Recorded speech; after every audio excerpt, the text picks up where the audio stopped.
Guys keypad section के बारे में समझते हैं। कीपैड सेक्शन ये नोकिया 1600 के डायग्राम को अगर आप अच्छी तरह समझ जाते हो, आपके पास कोई से भी कीपैड का फ़ोन आता है, आप उसको रिपेयरिंग कर पाओगे इजी तरीके से। मतलब इसको इसको समझ गए तो आपको क्या इजी लगेगा कि ट्रैक को कैसे पकड़ना है और प्रॉब्लम को हमें कैसे रिपेयर करना है, और प्रॉब्लम ढूंढने में भी आपको हेल्प मिलेगा ये डायग्राम।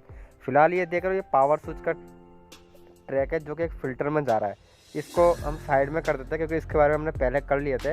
पावर स्विच के अलावा इसमें जो भी है 1 2 3 4 जो भी की प्रेस होता है वो एक फ़िल्टर के थ्रू कीपैड सेक्शन में आता है। गाइस कीपैड सेक्शन एक सीरीज़ के हिसाब से वर्क करता है जो कि फ़िल्टर होकर सीधा सीपीयू में जाता है। तो फिलहाल एक एग्जांपल देता हूँ आपको।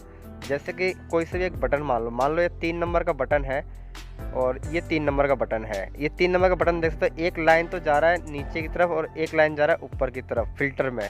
तो ये लाइन मैं आपको ट्रेस करके दिखाता हूँ। ये लाइन जो जा रहा है ये भी जा रहा है ऊपर से और ये जा रहा है नीचे से।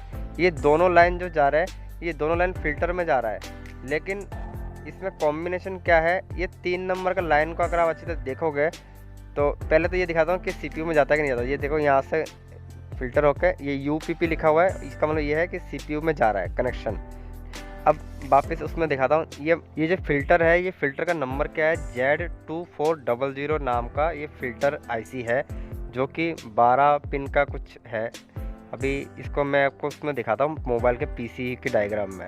और पीसीबी में कहाँ पे मिलेगा, जस्ट सिम स्लॉट के लेफ़्ट साइड में मिलेगा। मैं थोड़ा सा जूम करके दिखाता हूँ, आपको दिखेगा अच्छी तरह। ये जो फ़िल्टर है ये फ़िल्टर सिर्फ 2 चीज़ों से अटैच करा हुआ है। एक कीपैड से लेके ये फ़िल्टर में आता है और ये फ़िल्टर से सीधा सीपीयू में जाता है। इसका ट्रैक आप इस फ़िल्टर के अलावा और कहीं से भी ट्रेस नहीं कर सकते, कोई कंपोनेंट लगा हुआ नहीं है। ये जो जे लिखा हुआ है आईसी Z2400, ये कीपैड का फ़िल्टर। ये आईसी डैमेज हो तो भी कीपैड काम नहीं करेगा और ये सीपीयू में जा रहा है D2800 पे। गाइस तबीयत थोड़ा डाउन है इसलिए वीडियो लेट अपलोड किया कर रहा हूँ, हालांकि उसके लिए सॉरी। बाकी अब जो वीडियो रेगुलर अपलोड होते रहेंगे। मैं आपको थोड़ा सा वापस कीपैड सेक्शन में लेके जाता हूँ, वहाँ से कुछ और अच्छी तरह एक्सप्लेन करता हूँ ताकि आप प्रॉब्लम्स को अच्छी तरह ट्रैक कर पाओ कोई से भी कीपैड का सेट हो। गाइस इस वीडियो का सवाल एक ये है कि माइक जो होते हैं, माइक के 2 तार होते हैं, दोनों में पॉजिटिव नेगेटिव में मल्टीमीटर से चेक करने पे क्या रीडिंग शो करता है। तो उसको आप कमेंट बॉक्स में बताइएगा ताकि मुझे एक आइडिया हो जाए कि जो बिगिनर रिपेयरिंग सीख रहे हो कंप्लीट वीडियो देख रहे हैं कि नहीं देख रहे हैं। अब ये कीपैड के सेमेस्टिक डायग्राम में आप एक बार अच्छी तरह देखिए। ये जितने भी बॉल्स है, ये तो पावर स्विच का ट्रैक हो गया। ये जो बॉल्स दिख रहे हैं आपको, ये बॉल्स को एक रो और कॉलम के नाम से जानते हैं। तो अब ऊपर वाला बॉल्स के ट्रैक अगर हम ढूंढे तो जो रो है मतलब अंदर वाला वो तो राइट साइड में जाके टच होता है, और जो कॉलम है बाहर वाला वो नीचे की तरफ आ रहा है। अब मैं इसमें थोड़ा पीसीबी के बारे में समझाता हूँ। ये हो गया रो और कॉलम्स, ये हो गया कॉलम्स नीचे।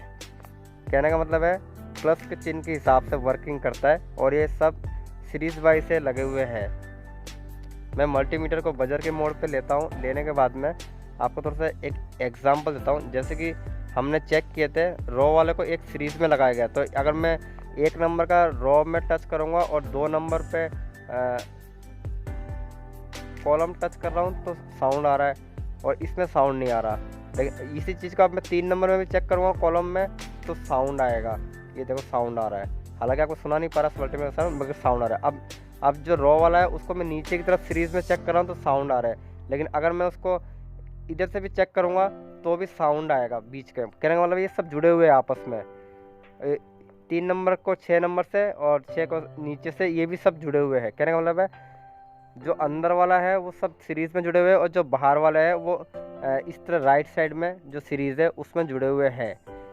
जब हम मल्टीमीटर से चेक करते हैं उससे हमें आइडिया हो जाता है कौन कौन से पॉइंट कहाँ कहाँ से जुड़ा हुआ है। ये सब जुड़े हुए हैं, जैसे कि मैं चेक कर पा रहा हूँ मल्टीमीटर से, हालांकि ये जुड़े हुए हैं। अगर मान के चलो किसी में ऐसा प्रॉब्लम आता है मोबाइल में कि स्टार काम नहीं करता, हैश काम नहीं करता, तो आपको आइडिया लग जाएगा कैसे, वो भी एक एग्जांपल बताता हूँ। थोड़ा सा हिंट दूंगा तो आपको अच्छी तरह और समझ में आ जाएगा।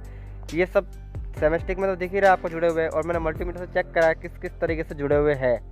गाइस अभी हमने जैसे कि मल्टीमीटर से चेक किया, मान के चलो किसी इस मोबाइल में स्टार काम नहीं कर रहा हो, तो हमें ये तो मालूम है कि सीरीज वाइज वर्क करता है, स्टार काम नहीं कर रहा, लेकिन स्टार के ऊपर जस्ट जो बटन है, जैसे कि कौन सा बटन होगा, 7 नंबर का बटन होगा, और 7 नंबर का बटन काम कर रहा है प्रॉपर।